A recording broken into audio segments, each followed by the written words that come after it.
Hey YouTube, it's Elvis Ammo here.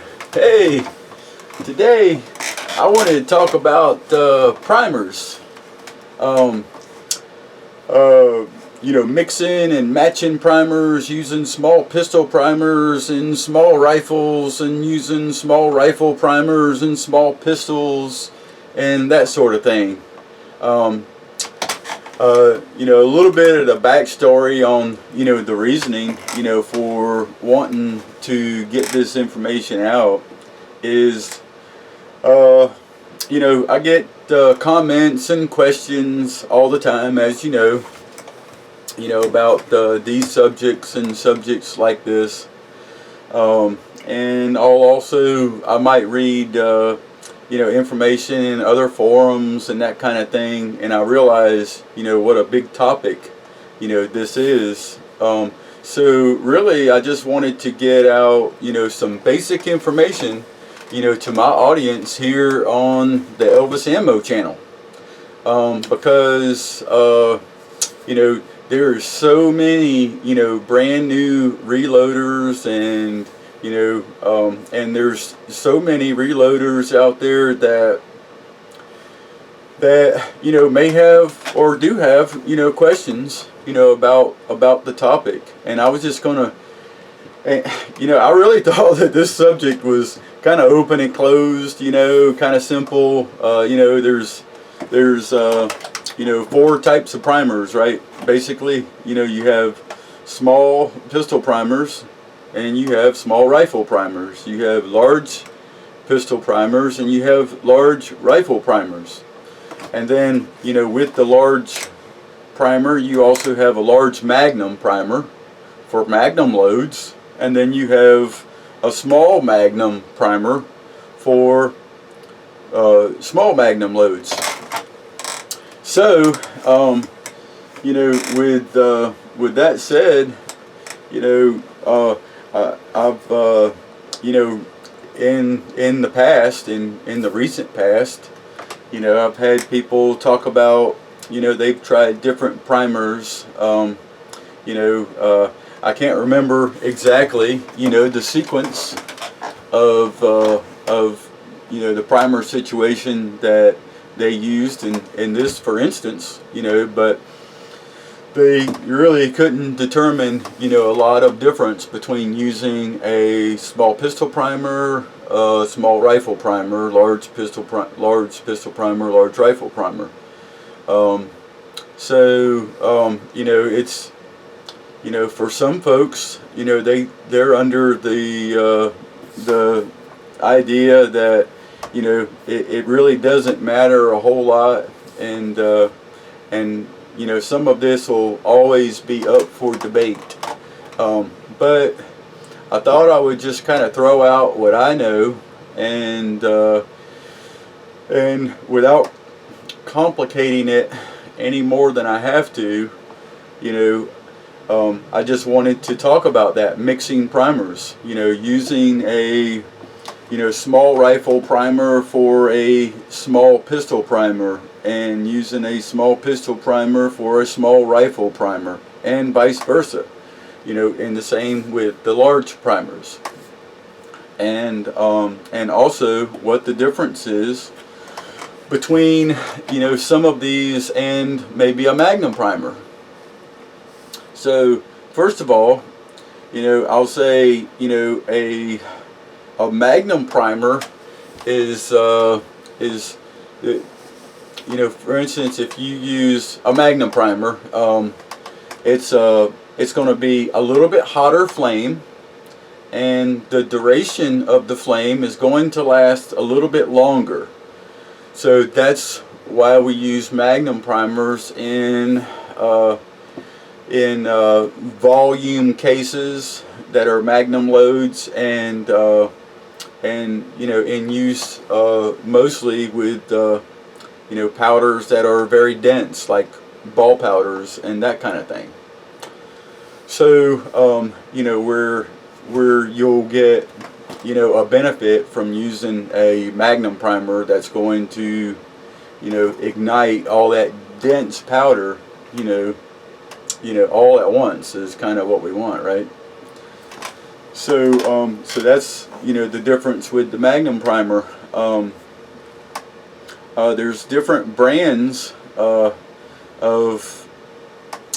primers too, and I'm not going to really get into all that, except for to say that some brands are a little more sensitive than others, and some we realize are a little bit hotter maybe than others too. So with that said, there's even in our data,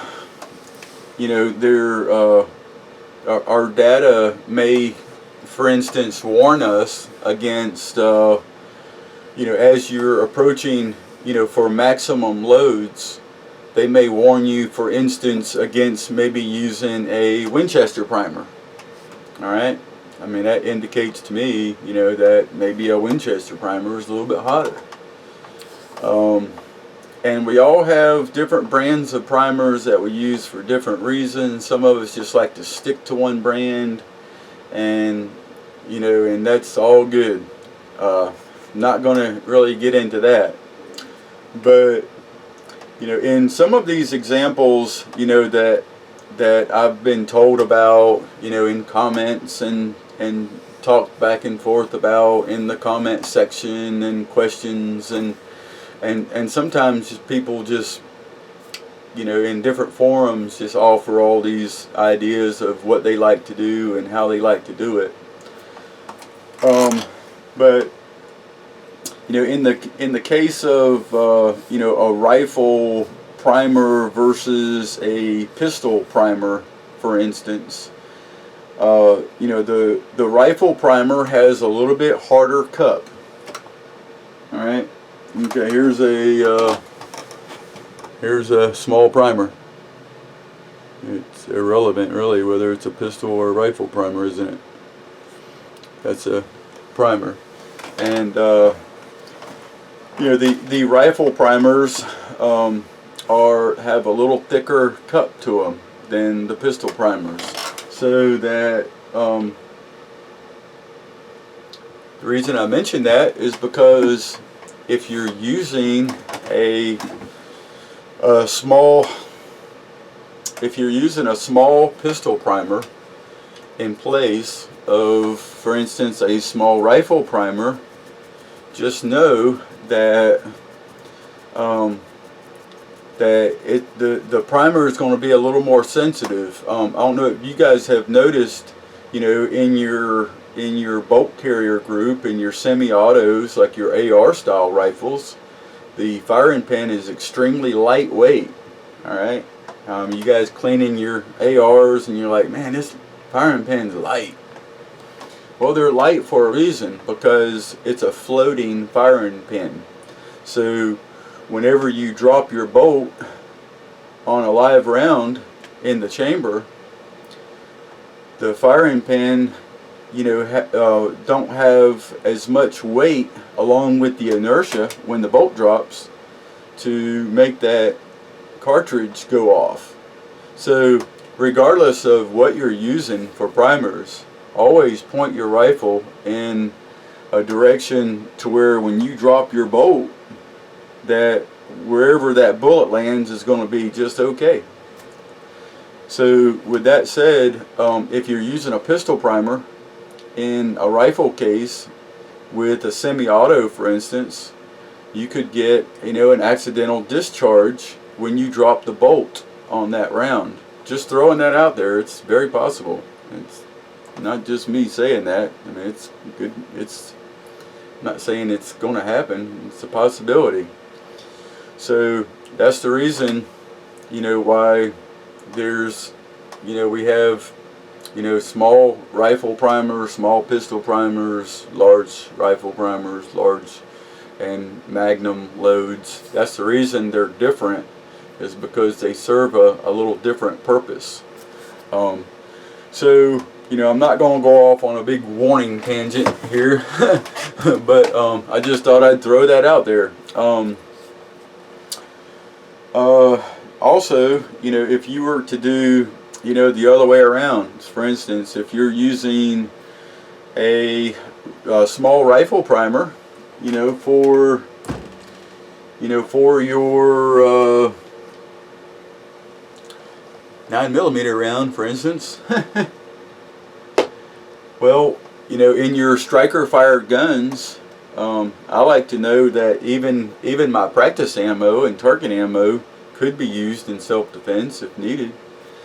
So there's a reliability issue. If you're using a rifle primer, small rifle primer in your handgun load, as I just said, your rifle primer pocket is a little stiffer, and your striker fired gun, for instance, is designed to fire small pistol primers that are not as stiff as a rifle primer. So you could get a light primer strike instead of your case going, your primer igniting and sending the bullet down the barrel like you want it to when you pull the trigger. And then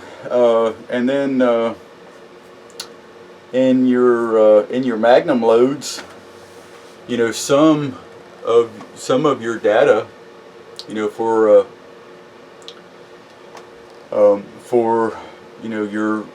if you're looking through your data book, and you may notice that the Magnum load that you're working up doesn't even call for a Magnum primer, and in those cases, this is where there's a lot of people have different reasons for using different primers, and I understand all that.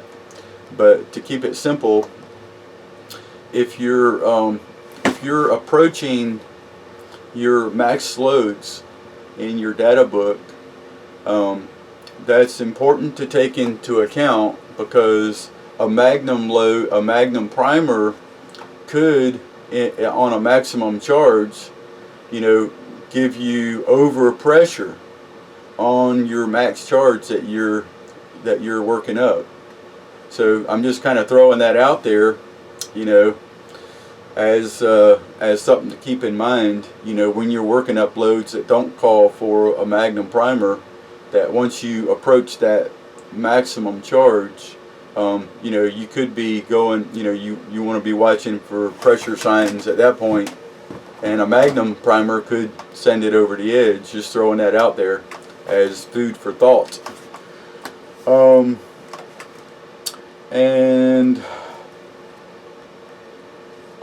Another thing to watch for is, if you are using a rifle primer, for instance, in your pistol. The other thing that I would give you caution to is that if you're firing, say for instance you're loading up a case and you use a rifle primer in there, and you're working up a load to find something that works for you, accurate or whatever it is you're going for. If you're using a rifle primer in there, remember I just said that your rifle primer is a little bit harder cut, so it could make it hard to determine whenever you are approaching a max charge, because it may make it hard to determine by looking at the primer whether you are over pressure or not. So I'm just kind of throwing that out there. These are just things that I want to throw out, ideas, something food for thought, things to think about. If everybody has reasons for the primers that they're using.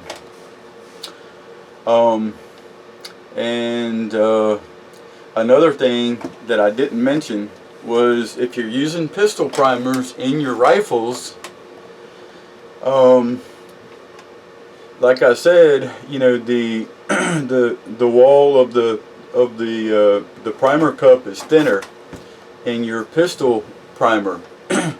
So another thing that it could cause is piercings. So whenever you fire your rifle load with your pistol primer, it could cause a to pierce the end of your primer and knock a hole in it. All right, so just kind of throwing that out there too. And I mean, you can just kind of use your imagination, what problems that can cause, loss of pressure, damage to your bolt. I mean, you guys watching this video, I encourage you again, whenever I'm doing subjects like this, I love to encourage you guys to, read through the comments, go back to the video later and read through the comments and that kind of thing, and because there's just some brilliant, comments in the comment section in these videos. So just kind of throwing that out there, because this is one of those subjects that people will be able to chime in and have just, brilliant, their take based on their experience and excellence and professionalism and everything else that they attribute, to the video, contribute to the video and to the comment section. I think I pretty much covered everything that I wanted to cover without going into too much detail, because this thing can get real conflicted, about primers. I will say, this, that, it's even according to, data books and all this sort of thing, I'm not giving you my opinion here, but the reason I said I don't want to get into so much detail as to complicate it is because in some of these cases, not the warnings that I give you, but in some of these cases, using different brands of primers versus Magnum primers and that kind of thing are warranted for sometimes fine-tuning a load that we have, whether we're using a different brand of primer to do that, or to use a Magnum primer to do that with. But I would caution you against using pistol primers for rifles or rifles for pistols. Now, would I do it in a pinch? If we were in a zombie apocalypse, I would certainly use a small primer for a small primer if that's all I had, and a large primer for a large primer if that's all I had. But if we're not in this apocalypse, then you should follow these basic rules and use what you're supposed to use, and that's my opinion. So YouTube, thank you for watching, and I will see you in the next video.